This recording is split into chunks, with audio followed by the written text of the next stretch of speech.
자, 이러한 가운데 이 성경은 또 우리에게 이러한 수직적인 또 우리의 넓이를 비추는 가운데 성경의 핵심, 맥락, 그것을 우리가 놓쳐서는 안 되겠죠. 그 핵심 사상이 없으면 성경을 우리가 풀 수가 없습니다. 그것은 뭡니까?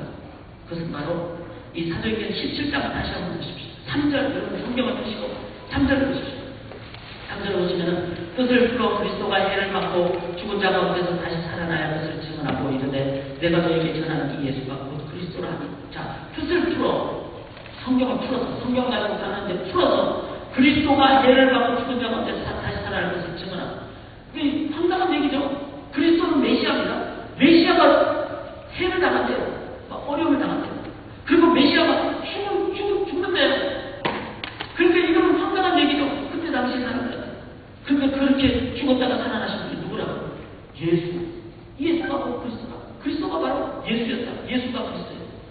이 얘기는 대살로니까 교인들한테 했습니다. 성경의 핵심은 뭐죠? 예수가 그리스도라는 겁니다. 그리고 그리스도는 메시아는 구원자가 반드시 되는데 그분은 반드시 이 땅에 인간으로 와서 오셔야 됩니다. 그래야 참 사람이죠. 인격적인 관계죠. 그리고 그분은 죽어야 됩니다. 그래야 죄값이 사해지죠. 죽는다는 것은 진정한 사랑이죠. 그리고 살아나야 됩니다. 그래야 능력이죠. 그래야 영생이죠. 그래서 그리스도라는 분은 반드시 계셔야 되는데 그분은 이 땅에 오셔야 됩니다. 죽어야 된다. 살아야 된다. 누구죠? 예수다. 예수. 성경의 목적은 예수를 그리스도로 선포하는 것이 성경의 목적이고 그것 때문에 성경이 우리에게 필요하다는 것입니다. 이거를 데살로니가 교인들에게 전한 다음에 11절로 다시 보면은 베레아에 있는 사람들은 데살로니가에 있는 사람들보다 더 너그러웠어. 자, 데살로니가에서 70km 떨어진 데가 베레아예요. 그것을 이제 바울이 봤어요.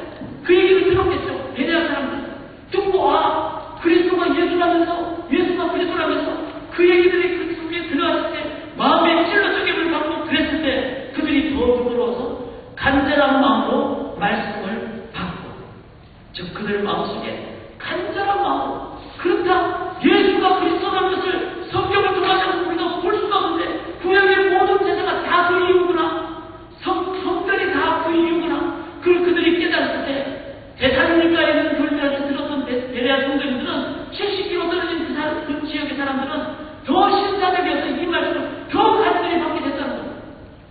그랬을 때 그들 심령 속에 뭐가 있습니까? 구원.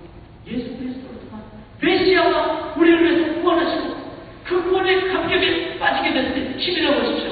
그 중에 믿는 사람이 많고 또 헬라의 기회가 남자가 적지 않은 믿음의 열매, 구원이 일어나게 됐다는 겁니다. 성경의 핵심은 성경이 왜 필요합니까? 성경을 읽으면서 내가 구원받고 내가 성경을 사람들에게 선포했을 때 성경을 통해서 구원의 역사가 일어나는 이것이 성경의 목적입니다. 요한복음 5장 39절에 예수님 그러셔서 너희가 성경에서 영생을 얻은 줄 생각하고 성경을 연구하거나 이 성경이 곧 내게 대하여 증언하는 것입니다. 지금은 별말 아닌 것 같지만 그때 당시 이거는 해외 토픽이 아니라 뉴스 중에서도 첫 번째 나온 뉴스입니다. 너희가 성경에서 영생을 얻는 줄 생각하고 성경을 연구하거니와 구약 성경을 얘기해서 이 성경이 곧 내게 대하여 증언하는 것이다. 예수님이 성경 딱 얘기하면서 이 성경은 나를 증언하고 그러면 저보다 더 죽여야 되죠. 그 감히 성경을 당신을 위한 것이라고. 그러나 반대로 얘기하면 예수님이 성경의 핵심을 가진 분으로 이 땅에 오셨기 때문에 그 얘기하면 예수님이 하늘로부터 꿀밤하는 거예요. 그럼 예수는 사명을 감당하지 못하고 성경의 핵심은 예수가 그리스도라는 것입니다. 그래서 예수님은 담대하게 이 성경은 나를 위해서 증거하는 것이다.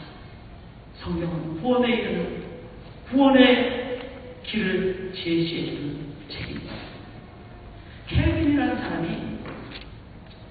루터는 오직 믿음으로 그랬어요. 켈빈은 뭐라고 했을까요? 솔라 스크립투라. 오직 성경. 왜 그랬을까요? 믿음으로 얘기하는 것은 리액티브한 것이죠. 가톨릭 교회에 대한 리액션이죠. 그런데 그러다 보니까 이건 그럼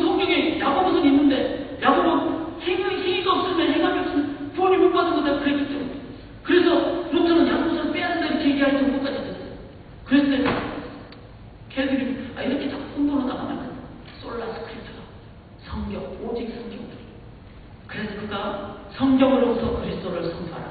이 하나의 전 인생의 목적을 가지고 그가 성경을 연구했어요. 연구해서 큰 두 권의 책을 씁니다. 하나는 뭐죠? 기독교 가면. 이 기독교 가면은 1536년에 제1판이 나왔어요. 제2판이 1539년에 나왔어요. 근데 1판보다 2판은 2배가 늘었어요.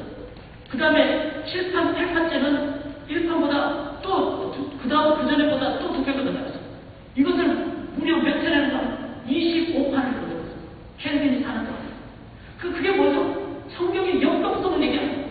하나님 말씀을 너무나 그게 특성을 만난 거예요. 그런데 중요한 것은 25판이 되든 250판이 되든 지금 우리가 갖고 있는 기독교는요, 한글로는 3권짜리, 영어로는 2권짜리. 이 두꺼운 책의 핵심적 내용 단 한 가지밖에 없습니다. 그 뭡니까? 그리스도가 해를 받고 살아나야 할 것. 예수 그리스도 외에는 없다는 거예요. 그래서 켈빈이 평생 동안 쓴 것이 그는 밥도 쪼개 먹어요. 그리고 늦게까지 글을 쓰고 묵상을 했답니다. 아침에 일찍 일어났대요. 일찍 일어나서 말씀을 묵상하려고 잠을 줄일 수밖에 없는 간절함이 있었답니다. 그래서 제가 성경 전체 주소입니다. 켈빈 주소. 그는 마지막 요한계시록 안 썼어요. 영어였거든요. 근데 그 뒤에 이제 학자들이 다 신학자들이 쓰게 됐죠. 그가 평생 그렇게 할 수 있었던 것은 성경 자체가 준 그 찔러 쪼개진 그 변화의 능력이었다는 것입니다. 자, 성경은 목적을 가진 책. 무슨 목적? 구원에 이르게 하는 책입니다. 그것을 우리가 성경을 읽을 때마다 내가 지금 구원의 확신했는데 그럼 성경을 읽으십시오. 성경 전체가 구원의 확신을 우리에게 주는 책입니다.